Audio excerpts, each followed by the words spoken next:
प्यारे बच्चों, ये class 12 continuity and differentiability last article है आपका। इसके बाद अवकलज शुरू होगा। लास्ट आर्टिकल है आपका सतत फलनों का बीजगणित। मतलब पहले हम क्या करते थे, हम एक फलन पर किसी पॉइंट एक फलन लेते थे, कोई भी फलन लिया और उसको किसी पॉइंट पर हम सतत कराते थे।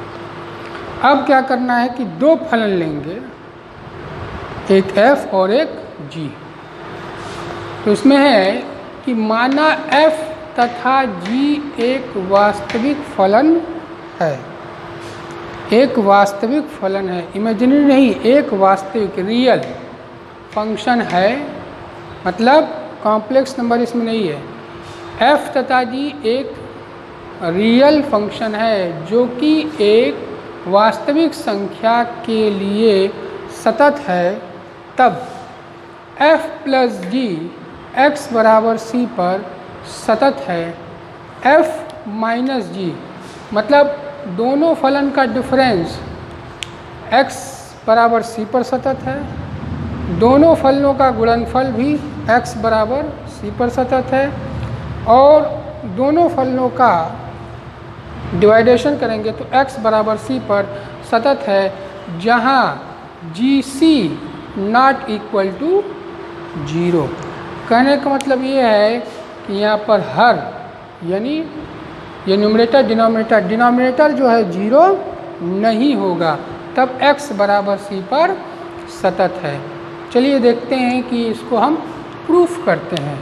f प्लस g x बराबर c पर सतत है, तो f प्लस जी लिखेंगे, f प्लस जी x बराबर c पर सतत है, यानी x बराबर c पर f प्लस जी की x बराबर c पर f प्लस जी की सततता की जांच करते हैं। पहले हम क्या करते थे कि fx है, fx इज इक्वल टू कोई फंक्शन दिया हो तो इसको fc इज इक्वल टू हम c डिनोट कर देते हैं। अगर fx is equal to x है तो fc is equal to c करते थे, तो वो हर वास्तविक फलन पे क्या होता था, सतत होता था। अब x बराबर c पर डायरेक्ट देख रहे हैं, x बराबर c पर f कोई भी वास्तविक फलन है, उस पर जो ऐड है दोनों फलनों का वो सतत है, इसकी जांच करते हो। तो मान लिया कि x बराबर c पर इसकी जांच किया तो limit x tends to c f plus g of x is equal to limit x tends to c f of x plus g of x। ये हम पढ़ चुके हैं f पिछले अध्याय में, f प्लस g के परिभाषा अनुसार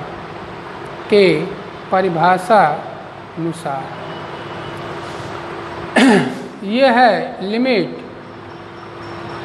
x टेंस टू c। अब लिमिट के प्रॉपर्टी पर चलते हैं।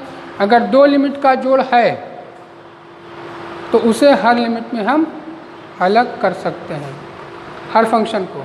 तो limit x tends to c f of x plus limit x tends to c g of x, यह है लिमिट के परिभाषा अनुसार, ये बराबर।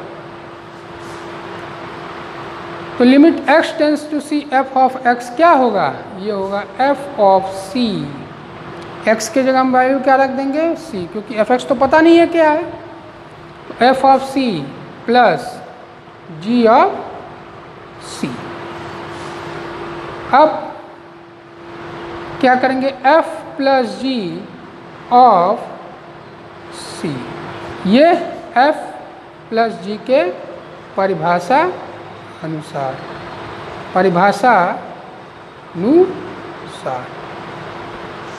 ठीक। तो हम क्या देखते हैं कि limit x tends to c f of plus g of x ये इज इक्वल टू है F plus G of C, यानी सी के प्रत्येक बिंदु पर सी एक वास्तविक संख्या है, उस पर क्या है x बराबर सी पर क्या है ये फलन सतत है, x बराबर सी पर फलन सतत है। चलिए अब उसी तरह डिफरेंस निकालते हैं।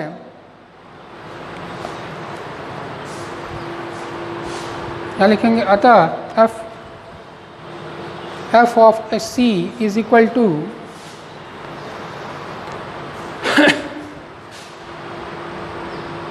f प्लस जी x बराबर c पर सतत है। उसी तरह डिफरेंस निकालते हैं। डिफरेंस निकालने के लिए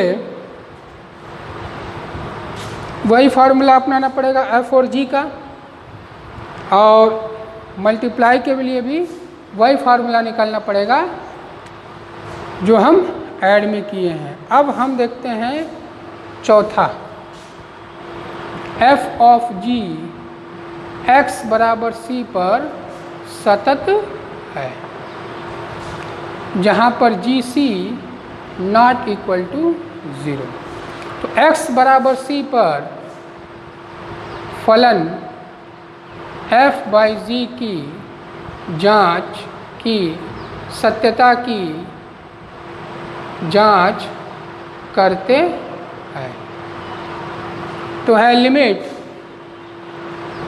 x tends to c f by G of x, ठीक है, f by G of x is equal to limit x tends to c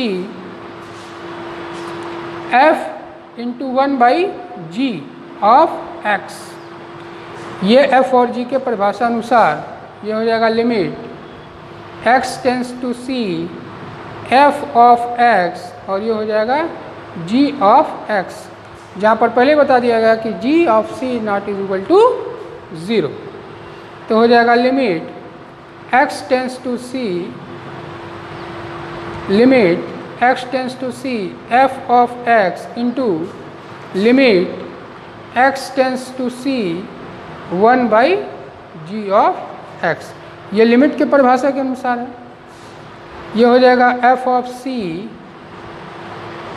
into 1 by G of c। 1 by G of c क्या है, ये equal to 0 नहीं है, इसलिए f by F C G by G of c। मतलब ये क्या हुआ, इसको लिख सकते हैं f by G of c, यानी limit x tends to c f upon G of x, ये f by G of c पर इसकी वैल्यू ये आ गई। यानी कहने का मतलब ये हुआ कि x बराबर c पर फलन f बाई जी x बराबर c पर क्या है सतत है। मतलब हर पॉइंट पर क्या है, ये सतत है। ये एक तो आपका प्रमेय भी है कि प्रत्येक परिमेय संख्या पर बहुपद फलन जो है वो सतत होता है। तो इसी तरह ये लगेगा। चलिए अब आते हैं, एक क्वेश्चन है, इस फलन का तो निकाल लिए, अब एक फलन का एफ निकालना है। ट्रिग्नोमेट्री फंक्शन का चेक करते हैं कि हर पॉइंट पर वो सतत है क्या है। उसका एक सवाल लेते हैं तो पता चल जाएगा कि F X is equal to आपका कोई फलन है साइन एक्स, एक फलन है साइन एक्स, उस पर हम देखते हैं कि ये सतत है कि क्या है। साइन के क्वेश्चन है, साइन की सतता पर जांच कीजिए, साइन की सत्ता पर जांच कीजिए। अब देखते हैं कि साइन का अगर कोई फंक्शन है f of x is equal to sine X, तो अगर इसका इसका जीरो देखते हैं फंक्शन, जीरो देखा, f0 is equal to sine of zero, यानी वैल्यू क्या हो गई जीरो। यानी अगर एक कोई वास्तविक संख्या c है, c की वैल्यू अगर जीरो है तो उसकी साइन हो गई जीरो। अगर फंक्शन 1 है, x की वैल्यू 1 है तो साइन ऑफ 1, ये 1 क्या है, ये 1 डिग्री है, साइन 1 की डिग्री हो सक 0.012 इसी तरह कुछ है। तो हम ग्राफ खींचेंगे, पता चलेगा f2 is equal to sine 2, f3 is equal to sine 3, और हमें ये पता है f30 की वैल्यू क्या है 1/2 है, यानी 1/2 का मतलब अगर हम यहाँ 1 रखें, ये 1 है, ये 0 है, तो यहाँ पर साइन बाई ये आपका f ऑफ 45 ये हो जाएगी 1/√2, f of 90 is equal to 1, यानी 90 की वैल्यू, साइन 90 की वैल्यू क्या है 1 है, यानी पर साइन 90 की वैल्यू ऐसे रहेगी, यानी ऐसे उठेगी ग्राफ, ऐसे, यानी हर पॉइंट पे जीरो से हुआ, और ये क्या है, ये सतत जा रही है, यानी ये पॉइंट 1 पर पूरा यहाँ मिलेगी ऐसे, इसकी वैल्यू ये रहेगी। तो ये हो जाएगी साइन x का आलेखीय चित्रण, ग्राफिकल रिप्रेजेंटेशन, ये है आपका ग्राफिकल रिप्रेजेंटेशन। लेकिन हमें हर पॉइंट पर दिखाना है कि ये सतत है कि असतत। तो हम इस तरह देखते हैं कि अगर हम सिंपल नंबर लिए तो जो वैल्यू आ रही है तो हमारी ग्राफ क्या है, ये चल रही है, कहीं से ब्रेक नहीं हो रही है। तो ब्रेक नहीं हो रही है यानी क्या हो रहा है, ये हमारा, अगर इस पर हम पेन, जहाँ हम पेन उठाएं, जैसे कहने का मतलब इस पेन को हम अगर कहीं से अगर पेन उठा, ब्रेक हुआ तो वो असतत हो जाएगा, लेकिन ये कंटिन्यूअस चल रहा है, चल रहा है, चल रहा है, तो ये क्या हो जाएगा, ये सतत होगा। तो इसे लिखेंगे कैसे, sine x, f(x) is equal to sine x है, तो कोई पॉइंट c है, अगर एक वास्तविक संख्या c है, f(x) is equal to sine x, f(x) is equal to sine of x, यानी सभी वास्तविक संख्याओं के लिए परिभाषित है, सभी वास्तविक संख्याओं के लिए परिभाषित है। सभी वास्तविक संख्या के लिए हम देख लिए f0 is equal to sine 0 is equal to value आ गई 0। तो x बराबर लिखेंगे c प्लस एच, x बराबर क्या लिखेंगे c प्लस एच, रखने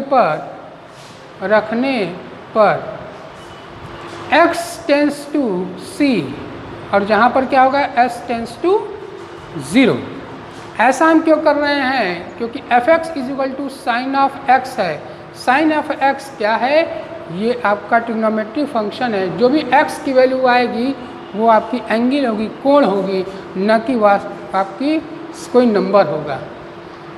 उस कोण का मान आपको पता रहेगा तभी आप ग्राफिकल रिप्रेजेंटेशन कर सकते हैं, और उस पर हम साइन, या तो फिर साइन टेबल देखना पड़ेगा। उससे अच्छा है कि अगर हम x equal to C plus H रख दें, जहाँ पर x जो टेंस टू c करे और s टेंस टू 0, कहने का मतलब x जो है किस पे लाई करे, हमेशा c पर, यानी x की वैल्यू c हो, यानी c एक वास्तविक संख्या जो माने हैं उस पर वो परिभाषित है कि नहीं, ये हम चेक करेंगे। तो हो जाएगा limit x tends to c f of x is equal to limit x tends to c sine of x। तो ये हो जाएगा लिमिट x की वैल्यू क्या रख देंगे c प्लस एच, तो ये हो जाएगा लिमिट s टेंस टू 0, क्योंकि x टेंस टू क्या है c, तो x टेंस टू c रहेगा तो s टेंस टू 0, यहाँ पे हो जाएगा s tends to 0 sine of c plus H, s tends to 0 यानी साइन c, इसको तोड़ देंगे, sine c cos h plus cos c sine of h, ये हो जाएगा limit s tends to 0। Limit के डेफिनेशन से तोड़ते हैं, sine c cos of h plus cos of c into sine of h। ये हो जाएगा plus limit s tends to 0 cos of c sine of h। ये हम कैसे तोड़े हैं, साइन a प्लस b के फॉर्मूला से, sine a cos b plus cos a sine b। तो a के जगह c रख दिया, h के जगह b के जगह h रख दिया। तो अब h क्या है, टेंस टू 0 है, यानी लिमिट हटाया हर जगह h टेंस टू 0 यानी sine c into cos of 0 plus cos of c into sine of 0। तो ये क्या हो जाएगा, कॉस ऑफ 0 का मान आपका है साइन c इंटू 1, कॉस 0 का मान 1 होता है, कॉस 90 का मान 0 होता है, साइन 0 का मान 0। तो हो जाएगा साइन c और plus 0।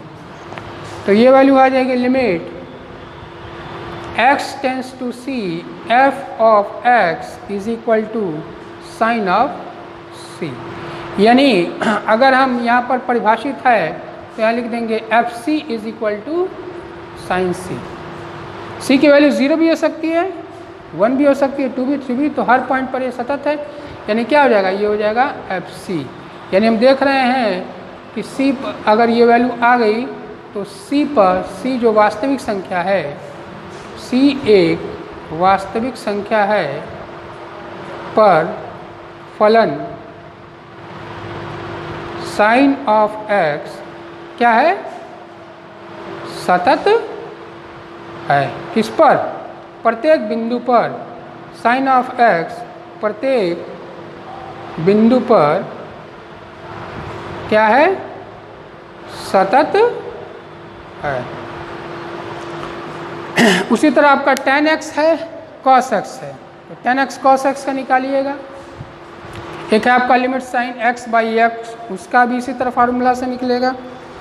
Sign c plus H लिखेंगे और अपन c प्लस एच, उसको जैसे लिमिट के परिभाषा अनुसार पहले उसको सॉल्व करेंगे, फिर उसको इसमें लाएंगे, उसको फिर सॉल्व करेंगे। तब ये जाके यहाँ पे उसको दिखाएंगे कि c एक मानेंगे, d मानेंगे, f मानेंगे, उसको दिखाएंगे कि हर पॉइंट पर ये सतत है। तो ये रहा आपका लास्ट इस चैप्टर का, इस एक्सरसाइज का, इस चैप्टर के एक्सरसाइज का लास्ट आर्टिकल और ये एग्जांपल। बाकी अब चैप्टर ये आपका एक्सरसाइज ख़त्म हो गया, अब इसके बाद अवकलन शुरू होगा। ठीक, थैंक यू।